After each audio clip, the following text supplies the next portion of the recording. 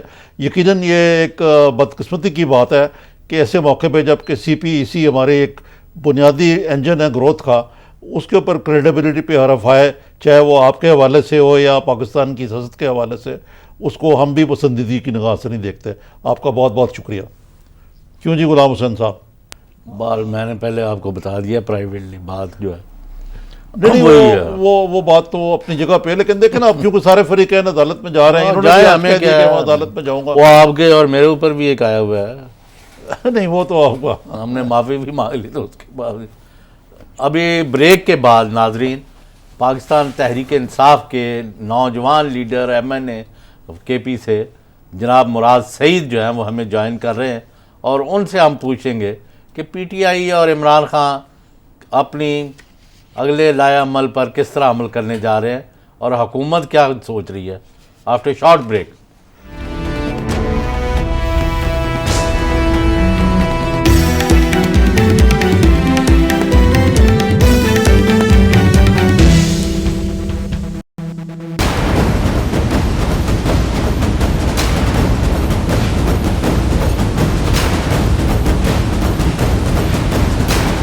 اتنے بدبخت ہیں اور جھوٹے ہیں کہ ان کے ساتھ بیٹھ کے ایک ایک چیز جو ہے وہ انتظامیہ نے طے کی، اور بعد میں انہوں نے کہا کہ جی دیکھیں جی انہوں نے تو سڑکیں بند کر دی، ہمیں روک رہے ہیں.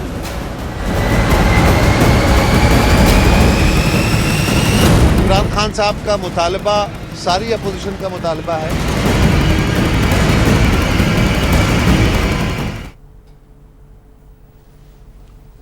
Welcome back. Murad Saeed M N A National Assembly 29 Swat Mingora کے حلقے سے منتخب ہے. پاکستان تحریک انصاف کے جو نوجوان اسمبلیوں میں پہنچنے میں کامیاب ہوئے ہیں، یہ سر فہرست ہیں.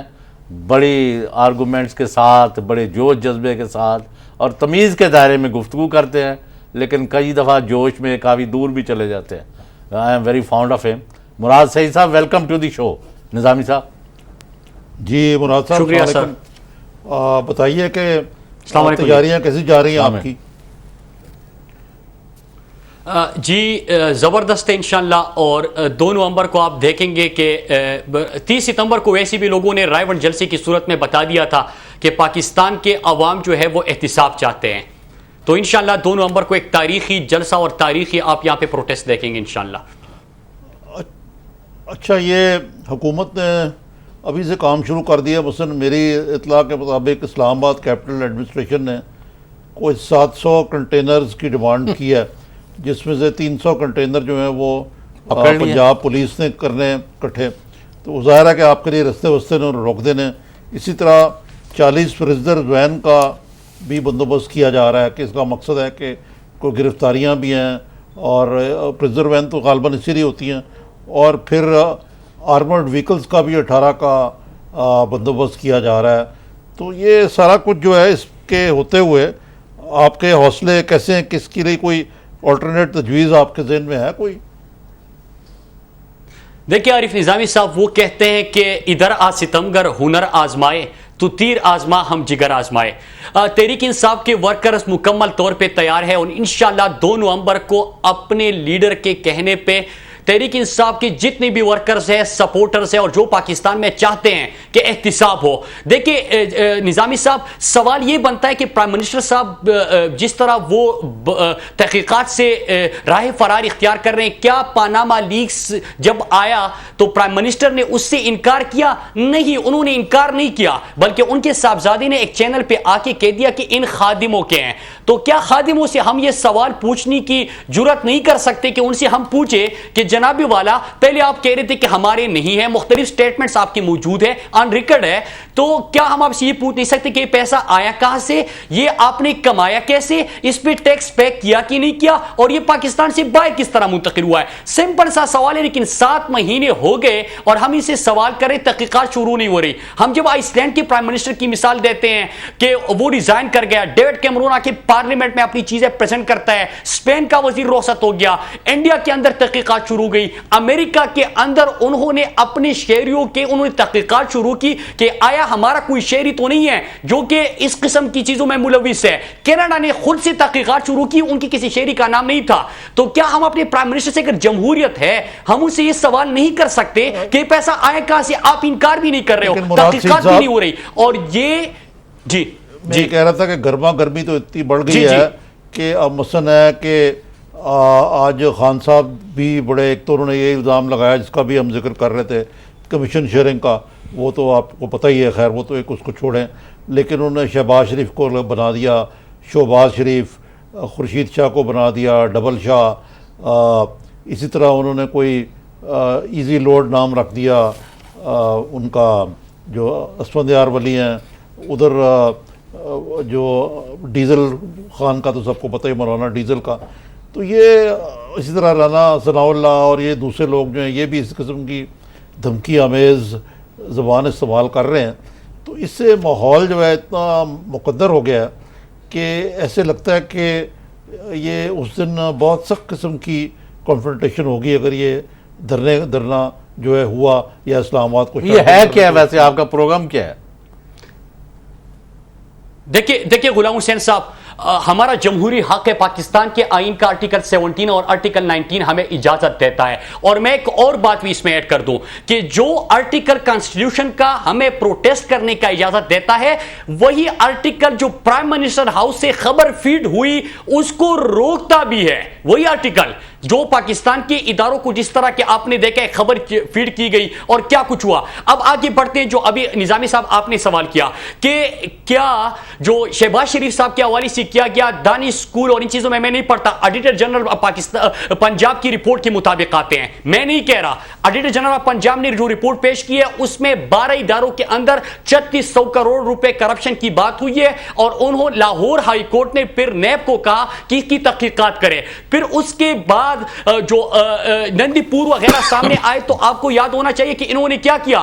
انہوں نے یہ کیا کہ پرائم منسٹر صاحب جب ایڈیٹر جنرل آف پنجاب کی رپورٹ آتی ہے تو پرائم منسٹر صاحب پریس کانفرنس کرتے ہیں اور وہ کہتے ہیں کہ یہ شریف لوگوں کو نیب والے تنگ کرتے ہیں، میں ان کو کہتا ہوں کہ اپنا قبلہ درست کر دو. پھر اس کے بعد شام کو پرویز رشید آ کے کہتے ہیں کہ ہم ان کے پر کاٹ دیں گے، تو وہ تحقیقات آگے نہیں بڑھ سکی. پھر اس کے بعد آپ کو یہ بھی پتا ہے کہ ابھی جو نیب نے سپریم کورٹ میں 150 کیسز جمع کیے، اس میں بھی 12 کیسز ہمارے اس وقت کے وزیر خزانہ، اس وقت کے پرائم منسٹر پاکستان، اس وقت کے وزیر اعلیٰ پنجاب کے ہیں. تو کیا وہ چیزیں ہمارے سامنے نہیں ہے؟ دیکھیں نظامی صاحب، آپ نے مجھ سے سوال کیا کہ کیا ہوگا اس دن. میں اس دن کیا دیکھنا چاہتا ہوں، پاکستانی قوم کیا دیکھنا چاہتے ہیں.